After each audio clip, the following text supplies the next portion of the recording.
Good evening friends. एक बार फिर स्वागत है आप सभी का मेरे इस चैनल पे।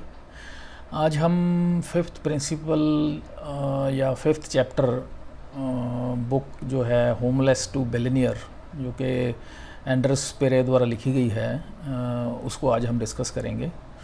इस प्रिंसिपल का नाम है celebration creates addiction to progress.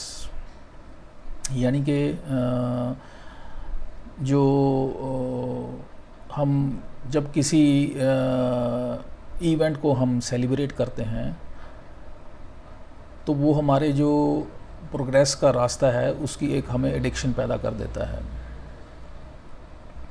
एक रिचर्ड ब्रैंसन करके ऑथर हुए हैं, राइटर हुए हैं, उन्होंने एक ग्रेट टीम या एक सक्सेसफुल टीम क्या होती है, उसके ट्रेड्स क्या क्या होते हैं, उसके बारे में बताया है। उनके अकॉर्डिंगली जो एक सक्सेसफुल या ग्रेट टीम होती है उसके जो मेंबर्स होते हैं वो एक दूसरे का ख्याल करते हैं, एक दूसरे का केयर करते हैं, और जो कह लीजिए एक दूसरे की सक्सेस है वो इकट्ठे सेलिब्रेट करते हैं, और एक दूसरे के फेलियर से सीखते हैं, और एक दूसरे की प्रेज़ करते हैं instead of criticizing each other, और एक दूसरे के साथ कम्युनिकेशन जो उनका होता है बड़ा फ्रीली होता है, ओपन होते हैं, बड़े फ्रैंक होते हैं।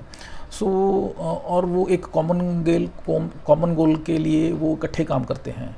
ये ट्रेड्स हैं एक अच्छी टीम या एक सक्सेसफुल टीम के, as per mister Richard Branson. अभी हम बात करते हैं ऑथर एंडर्स पेरे की, जो कह रहे हैं कि अभी क्या हो रहा था कि वो अपने जो पुराने दोस्त थे, अपने टीनेज के, जब वो स्टॉकहोम में थे या जब स्टार्टिंग में वो थाईलैंड में आए थे, वो स्टार्टिंग के जो दोस्त थे, पुराने दोस्त थे, उनको काफ़ी मिस कर रहे थे। क्योंकि वो इसलिए क्योंकि उनके साथ उनकी जो फ्रेंडशिप थी वो बड़ी, उनमें कुछ लालच या कुछ तरह की सेल्फिशनेस नहीं थी। जैसे कि वो एक स्ट्रीट गैंग के कह लीजिए एक मेंबर थे, लड़ाई झगड़े करते थे, तो मतलब पूरा इकट्ठे होके पूरी यूनिटी के साथ करते थे, किसी का मतलब उनको कोई सेल्फिशनेस नहीं होती थी, और उनका अपनी टीम के साथ कह लीजिए सो कॉल्ड बहुत अच्छा बॉन्डिंग था। हालांकि नो डाउट वो एक जो टीम थी या वो एक गैंग था वो कुछ अच्छे काम नहीं करते थे, बट उनका आपस में अंडरस्टैंडिंग एज ए टीम बहुत अच्छा था।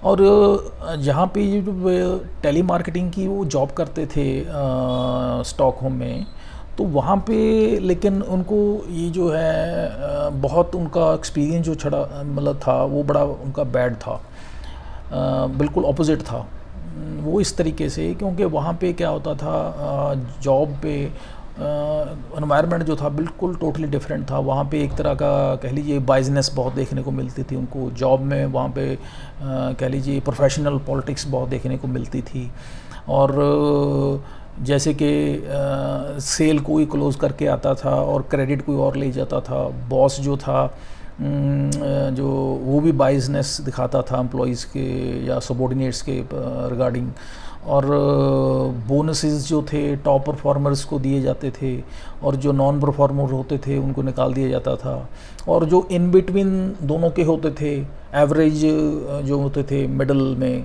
उनको कोई रिकॉग्निशन नहीं होती थी, या यूँ कह लीजिए वो बिल्कुल डीमोटिवेटेड हो जाते थे या फ्रस्ट्रेट हो जाते थे। हालांकि वो भी काम करते थे, लेकिन उनको कोई रिकॉग्निशन नहीं होती थी किसी तरफ से, ना बॉस की तरफ से ना ऑर्गेनाइजेशन की तरफ से, तो वो और ये उस कैटेगरी में फॉल करते, तो ये बड़े डीमोटिवेटेड फील करते। तो इसीलिए इन्होंने फिर वो इन सारे रीज़न की वजह से को क्विट की थी अपनी जॉब, और क्योंकि इनको काफ़ी ज़्यादा एंग्जाइटी, डिप्रेशन और जो लैक ऑफ पैशन होना शुरू हो गया, तो इसकी वजह से फिर ये क्विट कर दी थी जॉब इन्होंने वहाँ पे।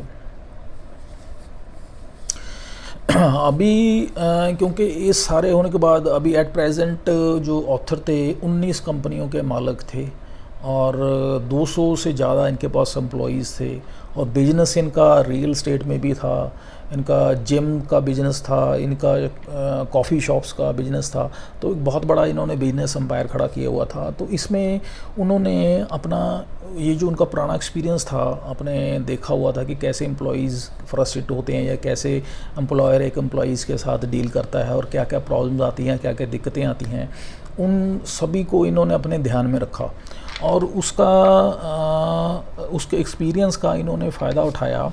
और उन्होंने जो अपनी टीम थी या अपने एम्प्लॉयज़ थे, उनको हमेशा ये महसूस करवाया कि उनको सुना जा रहा है, उनकी जो कह लिए देखा जा रहा है, सुना जा रहा है, और उनकी जो प्रॉब्लम्स हैं उनको सॉर्ट आउट करके उनकी हेल्प की जा रही है।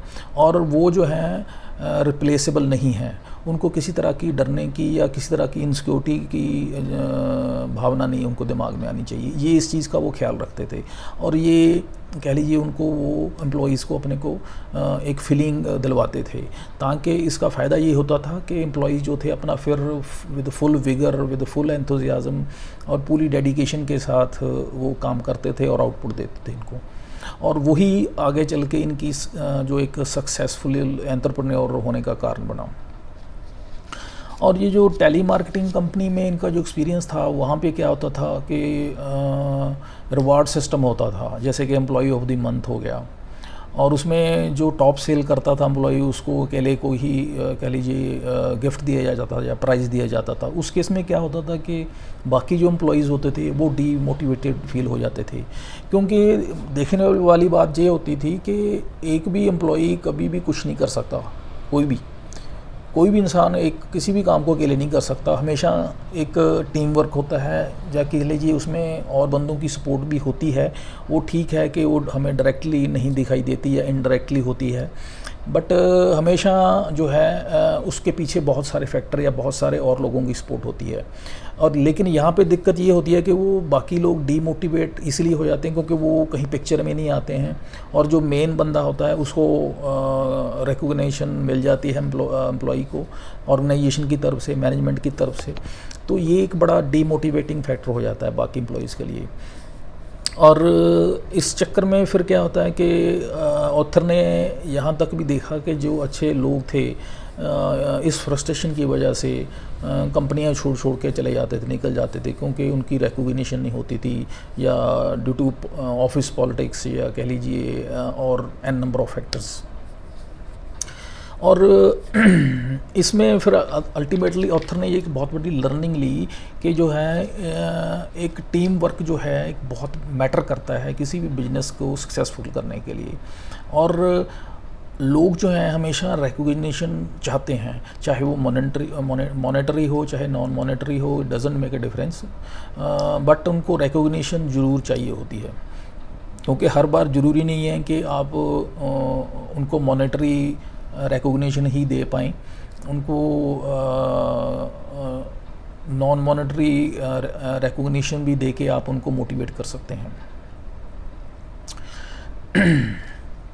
और जो हर कोई विक्ट्री होती है, कोई भी सफलता मिलती है, उसको सेलिब्रेट करना चाहिए, क्योंकि और ये सेलिब्रेशन जो है इसका पर्पस क्या होता है, इससे होता क्या है, इसका फ़ायदा क्या होता है, क्योंकि जब भी कोई विक्ट्री होती है उसको जब हम सेलिब्रेट करते हैं उससे प्रोडक्टिविटी बढ़ती है, और जो है प्रोडक्टिविटी बूस्टअप होती है, लोगों का मोराल बढ़ता है और लोगों की पॉजिटिव माइंडसेट बढ़ती है।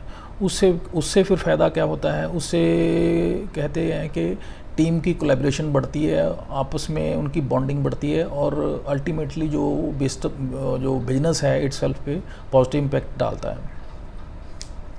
और ऑथर का जो एक्सपीरियंस है, जो उसने अपनी स्टार्टिंग का अर्ली टीन एज का या फकट में जो टूरिस्ट स्पॉट था, वहाँ पे जो उसकी लाइफ का जो एक्सपीरियंस रहा अर्ली एज का, वहाँ पे वो डेली बेसिस पे सेलिब्रेट करता था जो अपने gang member, so called street gang था, उनके जो सो कॉल्ड उसके दोस्त थे उनके साथ सेलिब्रेट करता था, उनके साथ डेली बेसिस पे वो शाम को कह लीजिए दारू पीता था, जो जितने भी पैसे होते थे वो दारू पीने में या ड्रिंक करने में या खाने पीने में सारे वो उड़ा देता था। तो और ये ऑथर कहता है कि इस तरह की जो डेली बेसिस पे सेलिब्रेशन है ऑफ, उसको वो एक नॉनसेंस ही कहता था या नॉनसेंस ही मानता है बाद में, पहले वो करता था नो डाउट।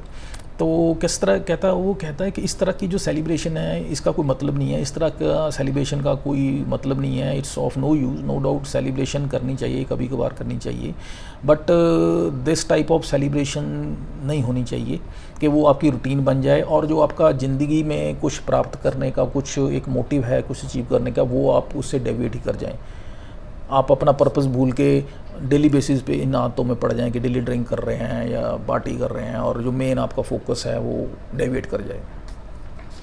और इसमें चैप्टर में ऑथर ने 3 कॉन्सेप्ट्स जो हैं डिस्कस किए हैं, हम उनको एक एक करके डिस्कस करते हैं। पहला कॉन्सेप्ट है सेलिब्रेट सक्सेस विद अदर्स।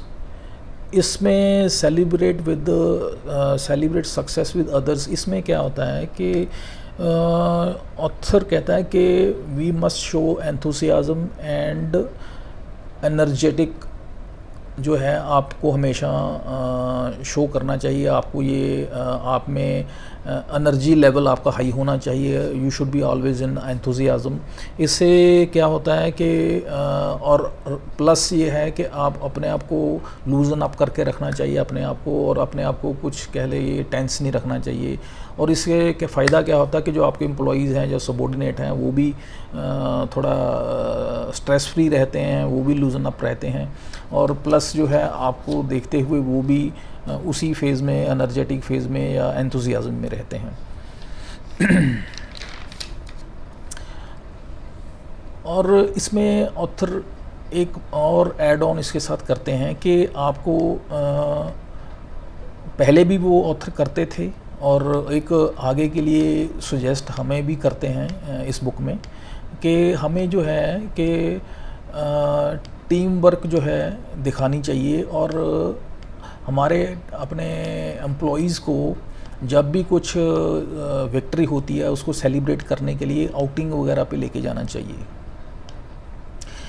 उसका फ़ायदा क्या होता है, जब आउटिंग के लिए लेके जाते हैं या कोई टूरिस्ट स्पॉट पे लेके जाते हैं या घुमाने लेके जाते हैं एम्प्लॉयज़ को, तो उसमें क्या होता है कि उनको इकट्ठे होने का टाइम मिलता है, वो इकट्ठे टाइम गुजार पाते हैं, एक दूसरे को अंडरस्टैंड कर पाते हैं, एक दूसरे के साथ फीलिंग्स अंडरस्टैंड करते हैं। तो ये एक बहुत बड़ा उससे कहते हैं कि आपस में बॉन्डिंग क्रिएट होती है।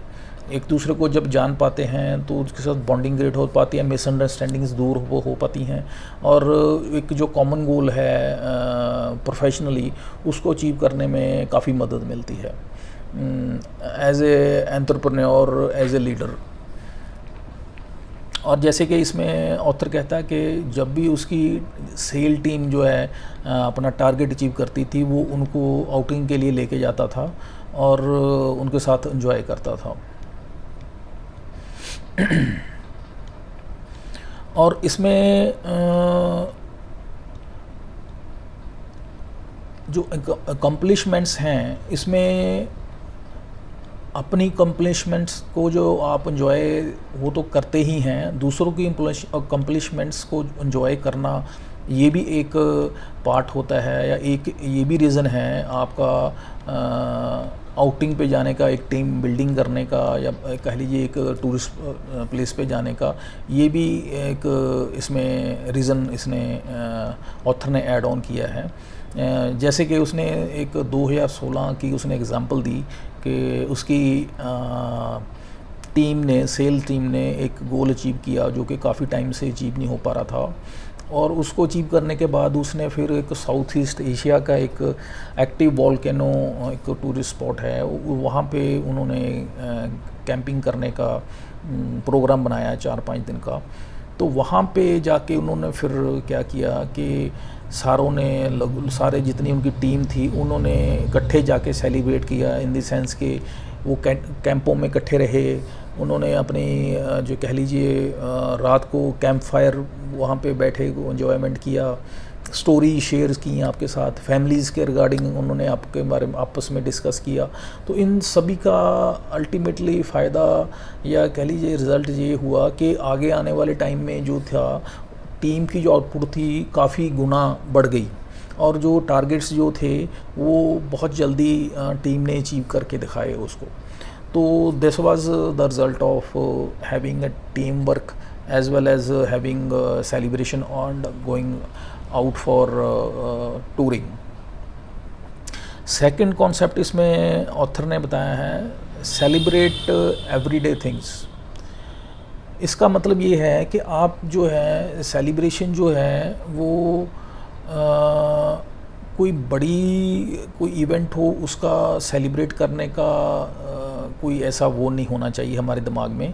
रादर ये है कि हमारे लाइफ में डेली बेसिस पे भी कुछ भी हमारा छोटा छोटी कोई भी अचीवमेंट होती है, रादर हमें उनको भी सेलिब्रेट करना चाहिए। और इसमें जैसे कि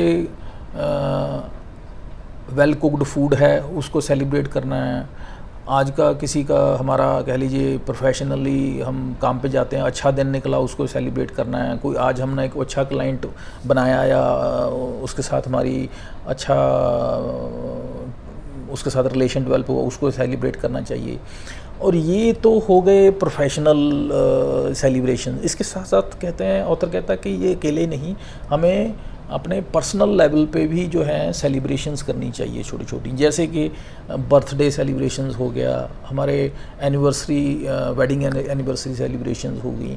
तो इस तरह की जो सेलिब्रेशंस हैं छोटे छोटे और डेली बेसिस पे हमें करते रहने चाहिए। और ये इसका सिर्फ पर्पज़ क्या है? पर्पज़ है कि know to just to know each other, just to know to your employees as employer. और इसका एंड रिज़ल्ट यही है कि जितना हम एक दूसरे को जानेंगे, चाहे वो कोलीग टू कोलीग है, चाहे वो एम्प्लॉयर टू एम्प्लॉई है, तो उसका बेनिफिट यही होगा कि ultimately we will be able to work together towards a common goal more efficiently. और ये जो सेलिब्रेशन है इसको कोई ये जो ऑर्गेनाइजेशन सक्सेस के लिए, जैसे पहले बताया कल, ऑर्गेनाइजेशन सक्सेस के लिए नहीं, हमें नहीं उस तक नहीं सीमित रखना चाहिए। इसको हमें इंडिविजुअल या पर्सनल सक्सेस को भी इंक्लूड करके चलना चाहिए। और ये जो सेलिब्रेशन है ये स्मॉल वे में या छोटे रूप में भी हो सकती है, बड़े रूप में भी हो सकती है। कहने का मतलब है छोटे रूप में इन द सेंस कि आप अकेले बैठ के मेडिटेट भी कर सकते हैं, अकेले बैठ के म्यूज़िक भी सुन सकते हैं, अपने मनपसंद जो भी आपको अच्छा लगता है उस तरह से सेलिब्रेट कर सकते हैं। या इन बिग वे आप अपने फ्रेंड्स के साथ किसी होटल में जाके अच्छा खाना खा सकते हैं, या बार में जाके अपना पार्टी कर सकते हैं, डांस कर सकते हैं, समथिंग लाइक दैट। तो इस तरह से आप अपना एंजॉय कर सकते हैं। लेकिन यहाँ पे एक पॉइंट रिमेंबर करने वाला ये है, ऑथर कहते हैं कि हमें दूसरों की इमोशनल फीलिंग्स का भी हमें ध्यान रखना चाहिए कि वो किस इमोशनल स्टेट में हैं। तो इस चीज़ को हमें we should always keep in that mind. Third concept जो इसमें ऑथर ने डिस्कस किया है वो लिया है, that is create addiction to progress. Create addiction to progress, इसका क्या है मतलब, या इसमें क्या है? बेसिकली एक प्रोफेसर हुए हैं ट्रेसा एमेबल। ट्रेसा एमेबल एक प्रोफेसर हुए हैं, ये हार्वर्ड बिजनेस स्कूल के एक प्रोफेसर थे। उन्होंने एक स्टडी ये की कि एक कंपनी के वर्कर्स का उन्होंने एक सेट लिया 50 बंदों का फॉर एग्ज़ाम्पल। उनमें क्या दिखा कि अगर वो अपने डेली बेसिस पे जो उनकी अचीवमेंट्स होती थी, अगर वो राइट डाउन करते थे डेली बेसिस पे, अपना नोट डाउन करते थे कि उन्होंने क्या अचीवमेंट्स की, तो वो बड़े मोटिवेटेड फील रहते थे। उनका मोटिवेशन लेवल था जो वो अप रहता था। और मोटिवेशन अप रहने की वजह से फिर क्या होता था, इसका रिज़ल्ट क्या होता था, उनका जो कॉन्फिडेंस लेवल था वो बहुत बढ़ जाता था या बहुत बढ़ जाता था। उससे फिर फ़ायदा क्या होता था, और उनकी एफिशिएंसी बढ़ जाती थी। एफिशिएंसी बढ़ जाती थी तो ऑब्वियस है उसका फ़ायदा जो है कंपनी को, ऑर्गेनाइजेशन या उस डिपार्टमेंट को होता था। और ये जो है ये रिसर्च जो है इसमें ये पाया गया कि चाहे कितनी भी छोटी क्यों ना हो, अगर हम अकम्पलिशमेंट जो हमारी है या कोई भी प्राप्ति है उसको एक्नॉलेज करते हैं तो होता क्या है, जो हमारे ब्रेन में एक कहते एक केमिकल रिलीज़ होता है, उस केमिकल का नाम है डोपामिन। इसको हैप्पी हार्मोन भी कहते हैं। और ये हैप्पी हार्मोन जब रिलीज़ होता है, इससे ये हमारे जो है अचीवमेंट जो है या प्राइड है या हमारी खुशी जो भी हमें फील होती है उसका रिस्पॉन्सिबल है ये। इससे हमें बॉडी को हमें एनर्जेटिक फील करते हैं और हमें खुशी महसूस होती है इससे।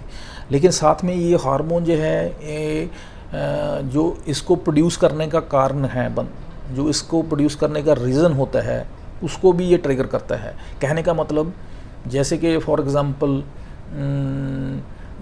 कोई भी ड्रिंक करता है और ड्रिंक करने के बाद उसको अच्छा लगता है, अच्छा फील करता है, हैप्पी फील करता है, तो उसके दिमाग में वो ये डोपामिन रिलीज़ होता है।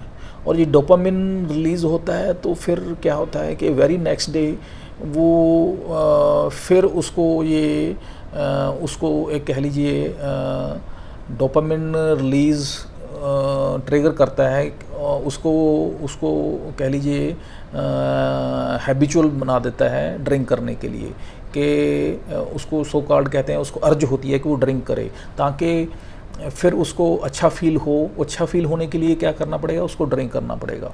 तो यानी कि फिर ये एक साइकिल शुरू हो जाता है, एक हैबिट फॉर्मिंग साइकिल शुरू हो जाता है। सो दिस डोपामिन जो या जिसको कह लीजिए हैप्पी हार्मोन है, ये एक हैबिट फॉर्मिंग हार्मोन है, एक रिलीजिंग हार्मोन है, जो नो डाउट एक खुशी देने वाला हार्मोन है, बट ये इसके साथ साथ ये एक हैबिट फॉर्म भी करता है इंसान में या किसी भी और एनिमल में या ऑर्गेनिज्म में।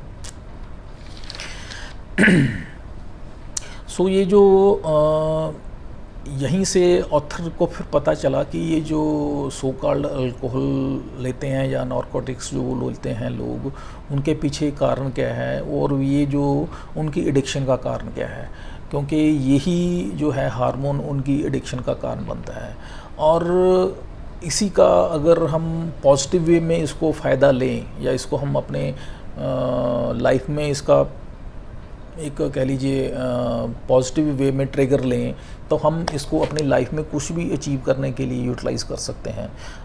इन द सेंस कि अगर हम कुछ अपना टारगेट पॉजिटिव वे में कुछ अचीव करना चाहते हैं, कोई बिजनेस गोल है या कुछ एंटरप्रेन्योर बनना चाहते हैं या कुछ और करना चाहते हैं, अगर उस चीज़ में हमें करने में मज़ा आने लगे और ये हैप्पी हार्मोन रिलीज़ होने लगे, तो वो दोबारा फिर ट्रिगर करेगा कि हम वो एक्टिविटी दोबारा करें और ये और हार्मोन दोबारा रिलीज़ होगा, तो हैबिट बन जाएगी तो ऑब्वियस है फिर वो आपको उस टारगेट को अचीव करने के लिए हेल्प करेगा। So this is all about this chapter, celebration creates addiction to progress. अगले चैप्टर या अगले प्रिंसिपल को हम डिस्कस करेंगे नेक्स्ट वीडियो में। तब तक के लिए आज्ञा दीजिए। उम्मीद करता हूँ काफ़ी शेयरिंग आपके साथ कर पाया हूँ, काफ़ी कुछ मैं भी लर्न कर रहा हूँ। और आप सभी से रिक्वेस्ट है कि आप लोग इस वीडियो को शेयर करिए, लाइक करिए, कमेंट करिए, जैसा भी आपको लगे, ताकि मैं आने वाली वीडियोस को और भी ज़्यादा उनमें सुधार कर सकूं, उनमें अच्छा कर सकूं और आप लोगों को और ज़्यादा नॉलेज शेयरिंग कर सकूं। Okay, have a nice day, thank you, bye bye.